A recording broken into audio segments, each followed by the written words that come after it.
नमस्कार मित्रांनो, मी सावित्रीबाई ज्योतिराव फुले या मालिकेच्या 12 जानेवारीच्या भागामध्ये आता पाटील इथे शेतावरती असतात आणि ते ओरडत असतात. अरे धोंडबा, ऐकलं काय? त्या म्हाद्याला म्हणू मोठ हालू आणि बैलासने सोड असं ते सांगत असतात. इतक्यातच आता सावी तिकडून आबा अशी हाक मारते आणि म्हणते, आबा मी न्याहारी घेऊन आले. तर पाटील म्हणतात, आली ग माझी लाडाची लेक. आणि तेव्हा सावी आणि तिची आई तिथे येतात आणि त्यानंतर लगेचच हे सगळे तिघे सुद्धा न्याहारीसाठी बसतात. तर पाटील म्हणतात, बघितलंस का लक्ष्मी, कशी लेक हुशार आहे माझी. आणि आता हे न्याहारी करत असतात. इतक्यातच आता बटू शास्त्री तिथे येतात आणि ते तिथून येतानाच अहो पाटील पाटील असं ओरडतच येत असतात. तर त्यांना बघितल्यानंतर सावी म्हणते, नीट बसू पण देत नाहीस आबासनी असं तिने म्हटल्यानंतर पाटील म्हणतात, सावू बाळ असं बोलू नये. तर बटूशास्त्री इथं आल्यानंतर ते धापा टाकतच असतात आणि म्हणतात, पाटील या लवकर इकडं. तर पाटील तिथं जातात आणि विचारतात, शास्त्री बुवा एवढं तातडीनं शेतापतूर आलात, काय झालं?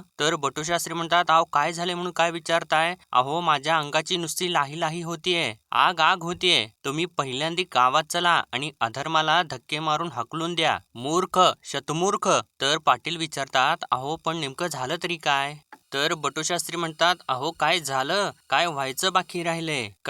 कलियुगाचा बैल माजलाय, त्याच्या गळ्याचा कासरा सुटलाय. अहो त्याशिवाय काय तो असा गोरा ख्रिस्तव असं रोजराजपणे हायदास घालतोय. अहो पाटील काय त्याची भाषा, काय त्याची मुगरुरी. गावात येतो काय, खाऊ पुस्तकं वाटतो काय. आणि आता बटूशास्त्री असं सांगत असताना सावीला ती गोष्ट आठवते आणि ती तिच्या हातामध्ये असलेलं पुस्तक लगेचच मागं लपवते, कारण तिने सुद्धा त्यांच्याकडून पुस्तक घेतलेलं असतं. तर बटूशास्त्री पुढे म्हणतात, शिव शिव शिव, अशामध्ये हे सगळं काही ब्राह्मण्य टिकवायचं ते कसं सांगा मला. पाटील तुम्ही आधी गावात चला, त्याचं चांगलं थोबाट रंगवा आणि द्या हकलवून, नाहीतर या नायगावाचं श्राद्ध घालून काशीला जायला लागेल. खरं तर मीच त्याला एक ठेवून देणार होतो, पण तो माझ्याच पुढे असा कागद नाचवतोय ना. तर तेव्हा पाटील म्हणतात, कागद? अहो शास्त्री बुवा, कागद म्हणजे तो सरकारी परवाना असणार आहे आणि परवाना असेल तर आपण त्याला असं कसं हाकलणार. तर बटूशास्त्री म्हणतात, मग होय काय, असं आहे का? मग मी काय त्याला घरी घेऊन जाऊन ओसरीवरती टाळ कुटत भजन म्हणत बसू का? हे बघा पाटील, गाव खूप संतापलाय, काट्याचा नाईटा होईल नाहीतर. मग म्हणू नका शास्त्री बुवांनी काही सांगितलं नाही म्हणून, येतो मी असं ते सगळं काही रागारागात बोलतात आणि तिथून निघून जातात. तर तेव्हा पाटील म्हणतात, वा तुम्ही पुढं, मी येतोयच लगेच. आणि तोपर्यंत आता इकडे पुढे जाऊन बटूशास्त्रींनी चावडीवरती सगळा गाव बोलवलेला असतो आणि ते जोरजोराने ओरडून सांगत असतात, हिसकावून घ्या, विरोध केला तर तडाखे द्या तडाखे, एकाही शिंच्याला सोडू नका. आणि हे हे हे त्यांचे आई वडील, मुलाला मिळाला खाऊ आणि झाले खुश, फुकटचे खावले आणि बाप लेक धावले. अरे तुम्ही शेण का खात नाही, बघताय काय, एकही पुस्तक हातामध्ये ठेवू नका, समजलं का? अरे लाजा वाटत नाहीत का तुम्हाला? एकदा बाटला की बाटला, मग तुम्हाला धर्मामध्ये येता येणार नाही आणि मग याल शास्त्री बुवांचे पाय धरत आणि मग त्यावेळेला शास्त्री बुवांचे हात हे धर्माला बांधलेले असतील, काहीही करू शकणार नाही, मग बोंबलत बसावं लागेल तुम्हा सगळ्यांना. तर तेव्हा त्यामधला एक गावकरी म्हणतो, शास्त्री बुवा चुकलंच की पोरांचं. अहो ती काय जाणती आहेत वय, काय बी करा शास्त्री बुवा, पण पोरासनी यामधून बाहेर काढा, वाचवा. अहो पोरांचा बार सोडवा की, असं ते बोलत असतात. आणि तेव्हा आता सर्व गावकरीच पुढे येऊ लागतात आणि तिथे काही पोरं उभारलेले असतात आणि त्या पोरांच्या हातामध्ये ती सगळी काही पुस्तकं असतात. तर तेव्हा बटूशास्त्री म्हणतात, नारोपंत, या मुलांच्या वरती मंतरलेलं गोमूत्र टाकून यांचं शुद्धीकरण करा. तर बटूशास्त्रींनी असं सांगितल्यानंतर नारोपंत म्हणतात, हो आपल्याकडे ना जाणी गायसाठी सोडलेलं गोमूत्र आहे. तर तेव्हा बटूशास्त्री म्हणतात, उत्तम, अगदी उत्तम. आणि तेव्हा आता त्या पोरांच्या हातामध्ये जे पुस्तक असतं, तर बटूशास्त्री त्या मुलांच्याकडे बघू लागतात आणि आता इकडे सावी घरी आलेली असते आणि तेव्हा ती पुस्तक तिच्या भावांना दाखवते आणि विचारते, कसं आहे पुस्तक. तर तेव्हा त्या भावांना सुद्धा ते पुस्तक आवडतं. तर एक भाऊ त्या पुस्तकाचा वास घेतो आणि म्हणतो, वास बी भारी येतो या. तर सावी म्हणते, तुमच्या पंजोनं तर कधी दिले का तुम्हाला असलं पुस्तक? तर सदा म्हणतो, नाही ग. तर सावी म्हणते, मला दिलंय त्या गोऱ्या बाबानं, दे इकडं, असं म्हणून ते पुस्तक घेते. तर तेव्हा तो सदा म्हणतो, पण तुला वाचता कुठे येते? तर सावी म्हणते, न काही ना, पण चित्र तर बघते ना, तुम्हाला तर आता ते पण नाही. तर तेव्हा सदा परत म्हणतो, अगं पण वाचता कुठे येते तुला? तर सावी म्हणते, अरे पण चित्र बघून कळते की. तर इकडे बटूशास्त्री आता परत ओरडू लागतात, म्हणतात, याद राखा त्या गोऱ्या माणसाकडून काय घ्याल तर महापाप घडेल, तुमच्या 48 पिढ्या नरकात जातील, नरकात. आणि म्हणतात, शिंपडा गोमूत्र. तर तेव्हा नारोपंत गोमूत्र शिंपडू लागतात त्या मुलांच्या अंगावरती आणि एक एक करून एक एक मुलगा पुढे येत असतो. तर आता बटूशास्त्री पुढे म्हणू लागतात, आज नंतर मी तुम्हाला पुन्हा वाचवू शकणार नाही. आणि जर तुम्ही मर्यादा सोडून वागाल तर गावावरती अरिष्ट येईल, अरिष्ट. तर तेव्हा त्यामधला एक मुलगा म्हणतो, आम्ही नव्हतोच घेत, पण अगोदर सावीनं पुस्तक घेतलं म्हणून आम्ही बी घेतलं आणि आता तुम्ही तिचा खाऊ घ्या की, असं तो बोलत असतो. तर तेव्हा बटूशास्त्री खूपच चिडतात आणि धावत आता लगेच पाटलांच्याकडे येतात आणि तिथं येऊन अहो पाटील असं जोराने ओरडू लागतात. तर तेव्हा पाटील आता बाहेर येतात आणि विचारतात, काय काय झालं काय शास्त्री बुवा? तर तेव्हा बटूशास्त्री म्हणतात, याला म्हणतात दिव्याखाली अंधार. तर पाटील परत पुढे येतात आणि म्हणतात, म्हणजे काय झालं आता? तर बटूशास्त्री म्हणतात, पाटलाची पोर झाली म्हणून तिने कसंही वागावं असा त्याचा अर्थ होत नाही. तर तेव्हा पाटील म्हणतात, पण असं काय अक्रीत केलंय माझ्या लेकीनं? तर बटूशास्त्री म्हणतात, विचारा ना, तुमच्या लेकीलाच विचारा, कुठं आहे ती? बोलवा बाहेर तिला. तर पाटील म्हणतात, ओ शास्त्री बुवा ऐका जरा, रोज येताय माझ्या पोरीवरती काहीतरी नवीन बिलावत आणताय, हे खपवून घेणार नाही मी. माझ्या तळपायची आत जाते माझ्या मस्तकाला आणि हातात खेगडे येते माझ्या. तर तेव्हा बटूशास्त्री म्हणतात, अहो पाटील, गावातल्या सगळ्या मुलांनी सांगितलं, त्या गोऱ्या माकडाचं पुस्तक, ते पुस्तक घ्यायला कोणीही तयार नव्हतं. गेला असता तो परत हात हलवत, पण पहिलं पुस्तक घेतलं ते तुमच्या लेकीने आणि मग झाली सुरुवात. वाटला सगळा गाव वाटला. तर तेव्हा पाटील म्हणतात, अहो शास्त्री बुवा, बोलताना जरा विचार करत जावा की, का उचलली जीभ आणि लावली टाळायला. तर तेव्हा बटूशास्त्री म्हणतात, खोटं वाटत असेल ना तर बोलवा ना तिला आणि घ्या झडती, आणि नाही जर पुस्तक मिळालं ना तर बटूशास्त्री म्हणून नाव नाही सांगणार. तर तेव्हा पाटील म्हणत असतात, ओ शास्त्री बुवा, मी सांगलो सवनं तुम्हाला. असं ते बोलत असताना आता सावी तिथं येते आणि आबा आबा अशी ती हाक मारत असते आणि तिच्या हातामध्ये तेच पुस्तक असतं आणि ती पुस्तक बघत बघतच तिथं येते आणि ते बघितल्यानंतर आता सावीची आई सुद्धा घाबरते आणि पाटील तर डोक्यालाच हात लावतात. तर तेव्हा बटूशास्त्री आता अजून भडकतात आणि म्हणतात, बघा पाटील, बघा तुमच्या डोळ्यांनी बघा, आता आता आपल्या देवांना सुद्धा विटाळ झाला असेलच ना. आणि सावीला म्हणतात, ए मुली, फेक ते पुस्तक, फेक फेक. तर तेव्हा सावी म्हणू लागते, नाही नाही, म्या नाही फेकणार. पंतोजी सांगतात की पुस्तक म्हणजे देवी असते आणि पुस्तक फेकून द्यायचं म्हणजे सरस्वती देवीलाच फेकून द्यायचं असंच नवं, म्हणून म्या नाही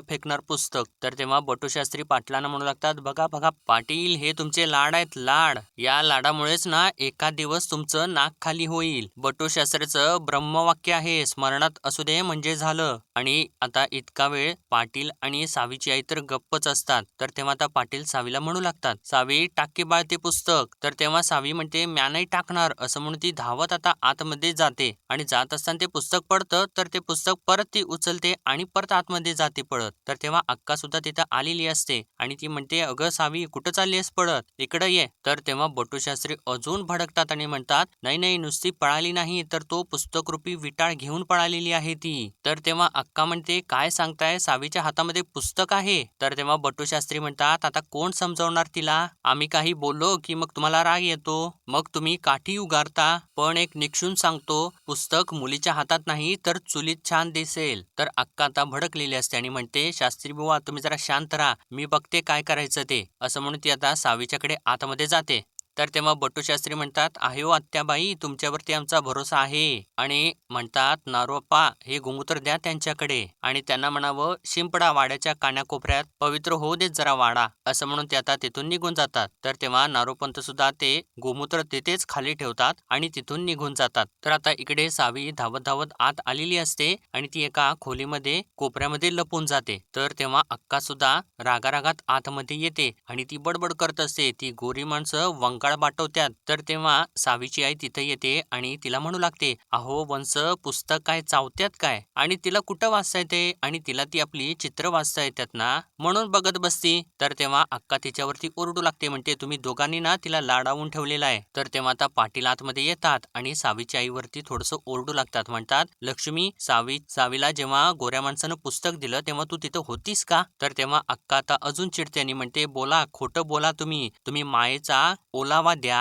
म्हणूनच ती असं करती आणि कुठं गेली कोणाला माहिती. असं म्हणून ती बाजूला बघते आणि तिला तिथं सावी दिसते आणि तिला म्हणते, इथंच वय ग तू, आता बघतेच मी तुला. आणि ती पुढे जाते आणि सावीला बाहेर खेचत घेऊन येते आणि तेव्हा सावी म्हणत असते, आत्या सोड मला. तर तेव्हा अक्काने तर ते पुस्तक आपल्या हातामध्ये धरलेलं असतं आणि ती जोराने खेचत असते. तर तेव्हा पाटील म्हणत असतात, अक्का जरा बेतानं. तर तेव्हा अखेर आता अक्का ते पुस्तक सावीच्या हातामधून खेचून घेते आणि रागारागात ते चुलीमध्येच फेकून देते. तर तेव्हा सावी म्हणत असते, आत्या आत्या थांब आत्या. तरी सुद्धा अक्काने ते पुस्तक आता चुलीमध्ये टाकलेलं असतं आणि ते बघितल्यानंतर सावीला तर त्या गोष्टीचं खूप वाईट वाटतं. तर अक्का आता अजून चिडलेली असते आणि म्हणते, रोज रोज तोच धंदा, किती वेळा सांगायचं का तुला, कळत नव्हे ग. असं म्हणून तिला एक फटका मारते आणि रागारागात बाहेर निघून जाते. तर तेव्हा पाटील आणि सावीची आई सुद्धा तिच्या मागे निघून जातात. तर सावी आता जोर जोराने रडत असते आणि आता ती चुलीमध्ये हात घालते आणि ते पुस्तक अर्धनिम्म जळलेलं असतं तसंच ती बाहेर काढते आणि तिला खूप त्रास होत असतो आणि ते पुस्तक आता ती आपल्या उराशी कवटाळते आणि जोराची रडू लागते. तर इकडे आता बटूशास्त्री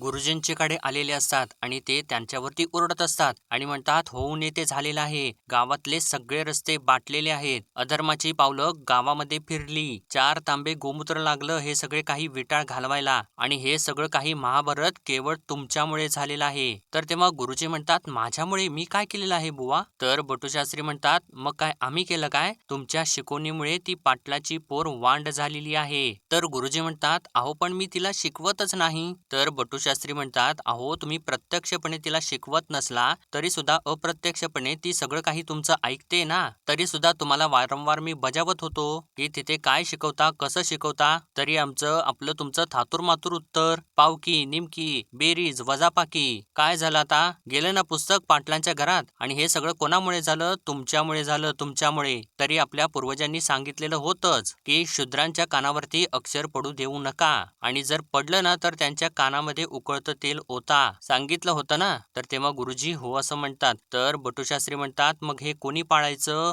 मी एकट्यानं पाळायचं का? असं ते जोरजोराने त्यांच्यावरती ओरडत असतात इकडे. आणि आता इकडे अक्का घरभर सगळीकडे गोमूत्र शिंपडत असते आणि अजून ती रागराग करतच असते. माळ्याच्या पोरीला जाईजुईंच्या फुलांचं, घेवड्याच्या बियांचं, भोपळ्यांच्या बियांचं कौतिक असलं पाहिजे का नाही, पण हिचं आपलं काही भलतंच. काय तर म्हणे गोरी माणसं पुस्तकं देतात आणि आपली माणसं पुस्तकं उघडू बी देत नाहीत. तर तेव्हा पाटील तिथेच बसलेले असतात आणि ते अक्काला विचारतात, अक्का मला एक गोष्ट खरं खरं मनापासून सांगायचं, माझी सावित्री जे प्रश्न विचारते त्यातला एक तरी प्रश्न चुकीचा असतोय काय ग? तर अक्का हूं हूं असं म्हणत असते. तर तेव्हा पाटील पुढे म्हणतात, एवढं लहानगं लेकरू आहे माझं, तर सवाल कसा बिंडोक टाकते. तू एवढं पावसाळं बघितल्यास अक्का, तुला असले कधी प्रश्न पडलेत काय ग? असं ते विचारत असतात. तर तेव्हा अक्का गोमूत्र पाटलांच्या तोंडावर शिंपडते आणि म्हणते, पडत्यात, मला बी प्रश्न पडत्यात. कालवण काय करायचं, सारवण कवा करायचं, गाईला चारा कवा घालायचा, ताक कवा घुसळायचं, हे समदे प्रश्न पडत्यात हा मला. असं ती बोलत असताना पाटील मोठ्याने हसत असतात आणि पुढे म्हणतात, म्हणूनच म्हटलं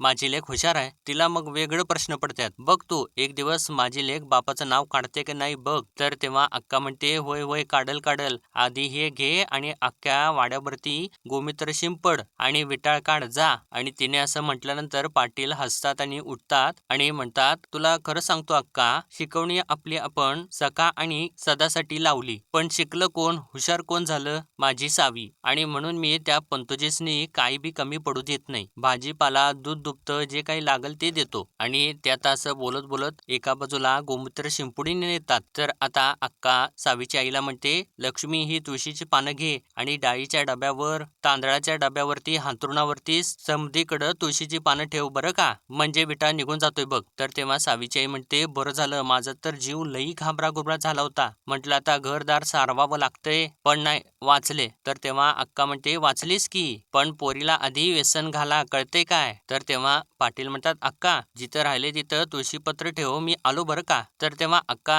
विचारते, पण तू कुठं चाललायस आता? तर तेव्हा पाटील म्हणतात, जरा विहिरीवरती जाऊन येतो. तर इतक्यातच आता सदा जोराने ओरडत येतो, आबा आबा, अक्काने स्वतःला दरवाजा बंद करून कोंडून घेतलंय. तर तेव्हा आता सर्वजण इथे घाबरतातच. तर आता इकडे पंतोजी गुरुजी बटूशास्त्रींना सांगत असतात, पाटलांची मदत होते, वेळोवेळी धान्य देतात, दूध दुभतं किंवा भाजीपाला सगळं काही मिळतं. तर तेव्हा बटूशास्त्री म्हणतात, अरे वा, म्हणजे सुतासाठी मणी फोडताय की काय? हे भाजीपाल्याच्या बदल्यात तुम्ही धर्म विकायला काढताय की काय? तर तेव्हा पंतोजीराव म्हणतात, नाही नाही शास्त्री, मी जे काही शिकवतो ना ते हातचं राखूनच शिकवतो. तर तेव्हा बटूशास्त्री म्हणतात, बंद करा ती शिकवणी. तर तेव्हा पंतोजीराव म्हणतात, अहो मग वेळेला मदत कोण करणार हो मला? तर तेव्हा बटूशास्त्री म्हणतात, अहो काय अडले हो तुमचं, 2 पूजापाठ जास्तीचे सांगा, भविष्य बघा, फलज्योतिष बघा, हस्तरेषा, सामुद्रिक बघा, अहो भविष्य बघा आणि वर्तमानाचा गुजारा करा. कसं? तर तेव्हा गुरुजी म्हणतात ते करता येईल बुवा, पण आत्ता कन्येचं लग्न ठरलेलं आहे, तेव्हा पाटलांची मदत होईल. तर तेव्हा बटूशास्त्री म्हणतात म्हणजे आपल्या रमेचं लग्न ठरलं, स्थळ कुठलेलं आहे? तर तेव्हा गुरुजी सांगतात पुण्याचं स्थळ आहे. तर तेव्हा बटूशास्त्री म्हणतात वा, म्हणजे दुधात साखर म्हणायची. पंतोजी, अहो पुण्याचा जावई म्हणजे घाबाड योगच म्हणायचा. उत्तम उत्तम. मुलींची लग्न कशी अशी वेळेतच झाली पाहिजे. वय वर्ष 7, अगदीच डोक्यावरून पाणी. जास्तीत जास्त वय वर्ष 8 असं म्हणून ते हसत असतात. तर आता बघा इकडे मित्रांनो, पाटील आता दरवाजा जोरजोराने वाजवत असतात आणि म्हणत असतात सावी बाळ उघड बघू दार. तर तेव्हा सावीची आई थोडीशी रडूच लागते आणि म्हणते सावी बाई माझी दार उघड ग, शाणी आहेस ना तू, दार उघड बरं. तर तेव्हा पाटील सुद्धा म्हणतात सावी मी तुला काय बोललोय काय, रागवलोय काय एका शब्दानं? नाही ना व, मग दार उघड बघू. तर सावीची आई सुद्धा परत म्हणू लागते ए माझ्या लेकरा उघड ग दार, तुला माझी शपथ आहे. तर तेव्हा पाटील परत म्हणू लागतात ए पोरी ए बाळा, तुला कोणी इथं कोणी बी रागवणार नाही. मी इथं अक्काला रागवितो आणि जे तुला पाहिजे ते देतो मी. तर असं हे दोघे सुद्धा बोलत असताना इकडे अक्का मात्र शांतच असते आणि ती अजून सुद्धा रागरागच करत असते. तर सावीची आई परत म्हणते हे बघ बाळा सावी, आम्ही समदे जेवायला थांबलोय तुझ्यासाठी. तुझे आबा बी उपाशीच आहेत, त्यांच्यासाठी तरी दार उघड. असं ती बोलत असताना आता अखेर सावी दरवाजा उघडते आणि तिने दरवाजा उघडल्या उघडल्या पाटलांचा जीव भांड्यात पडतो आणि ते थोडेसे सुटकेचा निश्वास सोडतात आणि सावीची आई लगेचच धावत तिच्याजवळ जाते आणि तिला आपल्या जवळ घेते आणि तिला म्हणते बाई माझी असं करतात वय ग, बस इथं बस, सगळ्यांचा जीव असा टांगणीला लावतात वय. तर तेव्हा पाटील तर तिच्या पायाशीच बसतात. तर सावी आता रागराग करत असते आणि म्हणते आई आत्याने माझं चित्राचं पुस्तक का जाळलं? तर तेव्हा अक्का आता तिच्यावरती अजून ओरडते, म्हणते पुस्तक बिस्तक काही सुद्धा मिळणार नाही. तर तेव्हा सावी म्हणते आबा बघ ना आत्या कशी करते. तर पाटील म्हणतात सावी बाळा, त्या पुस्तकावरून गावामध्ये केवढा जण माजला, बटूशास्त्र्यांनी केवढा गदारोळ केला बघितलंच नव, कशाला पाहिजे पुस्तक तुला?